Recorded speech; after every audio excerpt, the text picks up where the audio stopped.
Quando Atalia, mãe de Acasias, soube que seu filho estava morto, mandou matar toda a família real.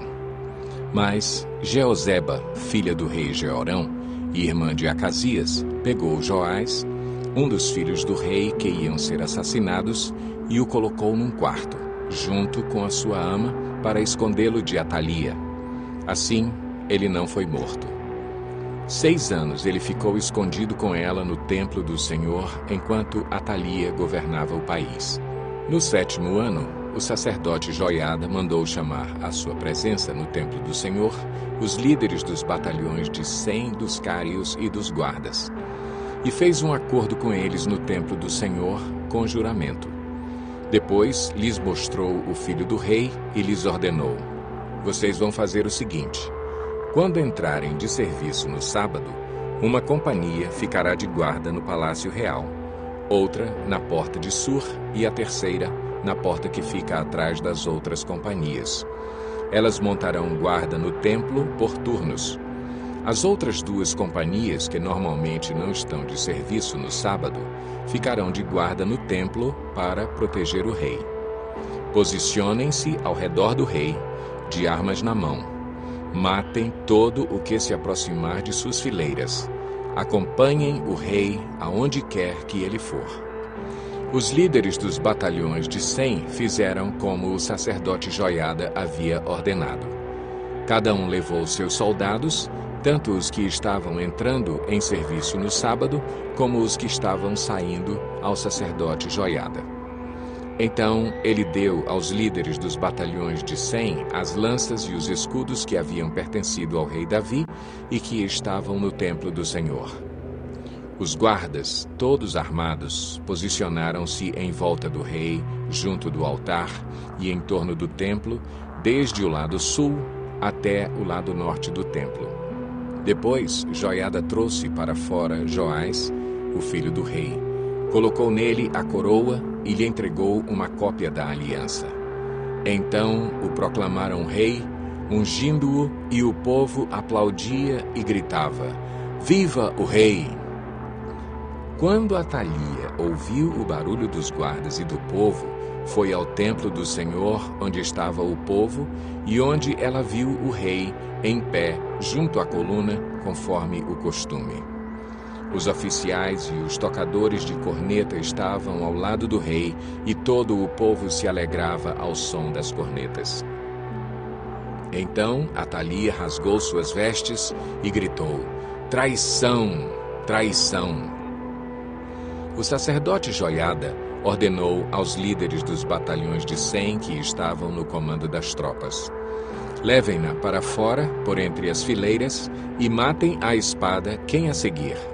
Pois o sacerdote dissera: ela não será morta no templo do Senhor. Então eles a prenderam e a levaram ao lugar onde os cavalos entram no terreno do palácio, e lá a mataram. E Joiada fez uma aliança entre o Senhor e o rei e o povo, para que fossem o povo do Senhor. Também fez um acordo entre o rei e o povo. Depois, todo o povo foi ao templo de Baal e o derrubou.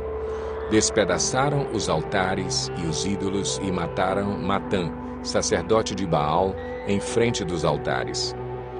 A seguir, o sacerdote Joiada colocou guardas no templo do Senhor. Levou consigo os líderes dos batalhões de 100 cários, os guardas e todo o povo, e juntos conduziram o rei do templo ao palácio, passando pela porta da guarda. O rei, então, ocupou seu lugar no trono real, e todo o povo se alegrou. E a cidade acalmou-se depois que Atalia foi morta à espada no palácio. Joás tinha 7 anos de idade quando começou a reinar. No 7º ano do reinado de Jeú, Joás começou a reinar e reinou 40 anos em Jerusalém. O nome de sua mãe era Zíbia. Ela era de Berseba. Joás fez o que o Senhor aprova durante todos os anos em que o sacerdote Joiada o orientou. Contudo, os altares idólatras não foram derrubados. O povo continuava a oferecer sacrifícios e a queimar incenso neles. Joás ordenou aos sacerdotes: reúnam toda a prata trazida como dádiva sagrada ao templo do Senhor. A prata recolhida no recenseamento, a prata recebida de votos pessoais e a que foi trazida voluntariamente ao templo. Cada sacerdote recolha a prata de um dos tesoureiros para que seja usada na reforma do templo. Contudo, no 23º ano do reinado de Joás, os sacerdotes ainda não tinham feito as reformas. Por isso o rei Joás chamou o sacerdote Joiada e os outros sacerdotes e lhes perguntou: por que vocês não estão fazendo as reformas no templo? Não recolham mais prata com seus tesoureiros, mas deixem-na para as reformas. Os sacerdotes concordaram em não mais receberem nenhuma prata do povo e em não serem mais os encarregados dessas reformas. Então o sacerdote Joiada pegou uma caixa, fez um furo na tampa e colocou-a ao lado do altar, à direita de quem entra no templo do Senhor. Os sacerdotes que guardavam a entrada colocavam na caixa toda a prata trazida ao templo do Senhor. Sempre que havia uma grande quantidade de prata na caixa, o secretário real e o sumo sacerdote vinham, pesavam a prata trazida ao templo do Senhor e a colocavam em sacolas. Depois de pesada, entregavam a prata aos supervisores do trabalho no templo. Assim, pagavam aqueles que trabalhavam no templo do Senhor: os carpinteiros e os construtores, os pedreiros e os cortadores de pedras. Também compravam madeira e pedras lavradas para os concertos a serem feitos no templo do Senhor e cobriam todas as outras despesas. A prata trazida ao templo não era utilizada na confecção de bacias de prata, cortadores de pavio, bacias para a aspersão, cornetas ou quaisquer outros utensílios de ouro ou prata para o templo do Senhor.